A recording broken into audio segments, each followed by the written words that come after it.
قاسمشو اسکندرов سرکاتب علمی اکادمی ملی علم‌های تاجیکستان در مصاحبه با خبرگزاری خبر گفت افغانستان زیر سلطه مطلق حرکت طالبان دیگرباره به پایگاه تروریسم بین المللی تبدیل می‌یابد. به عقیده قاسمشو اسکندرов وعده طالبان که حالا میگویند قصد دخالت در امور هیچ کشور دیگر را ندارند قابل باوری نیست. شاید به دلیل در اختیارشون نداشتن امکانات و ذخیره‌ها در کوتاه مدت آنها کوشش دخالت در امور کشورهای دیگر را نکنند، ولی قرار معلوم در افغانستان چندین گروه دیگر تروریستی موجود است که قصد ایجاد مشکلات برای کشور همسایه را در دست دارند، ولی طالبان مقصد گرفتن پیش روی آنها را ندارند بلکه از آنها پشتیبانی میکنند. از طرف دیگر در ترکیب طالبان نیز شماره زیادی از جهادها و جنگجویان افراطی هست که جهاد را برای مسلمانان فرض میشمارند و تا زمانی که در افغانستان رژیم امارات اسلامی با ایدئولوژی جهادی در سر قدرت است کشورهای همسایه احساس امن نخواهند کرد، گفته است قاسمشو اسکندرov در مصاحبه با رهبر خاور سید علی صدیق. این تحلیلگر تاجیک تاثیر ایدئولوژی به قدرت رسیدن طالبان را پهلوی دیگر این مسئله نامیده است.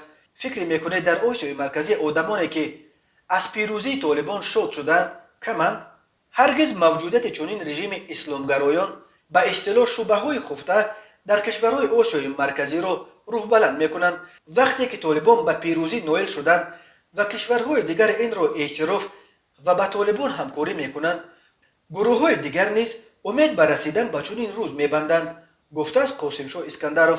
افغانستان شناس تاجیک یادآور شده است که در افغانستان سازمان‌های زیاد تروریستی چون القاعده، حرکت اسلامی ازبکستان، حرکت اسلامی ترکستان شرقی، انصارالله، لشکر طیبه، داعش، خراسان، کتیبت الامام بخاری عمل میکنند و تا کنون یگان علامت و دلیل در دست نیست که طالبان روابطش با این سازمانها را قطع کرده باشند. برعکس افزوده است قاسمشو اسکندرov، ما و شما میدانیم که حتی در جنگ‌های اخیر در پنجشیر هم جنگجویان خارجی اشتراک داشتند. جنگجویان حرکت طالبان در اول ماه آگوست در پیشروی خروج نیروهای ائتلاف بین المللی در بین همگی چند روز قریب تمام قلمرو افغانستان با شمول پایتختش شهر کابل را غصب کرده از تأسیس امارات اسلامی افغانستان خبر دادند. تنها ولایت پنجشیر و منطقه اندراب‌های ولایت بغلان به طالبان به جنگ تسلیم نشدند.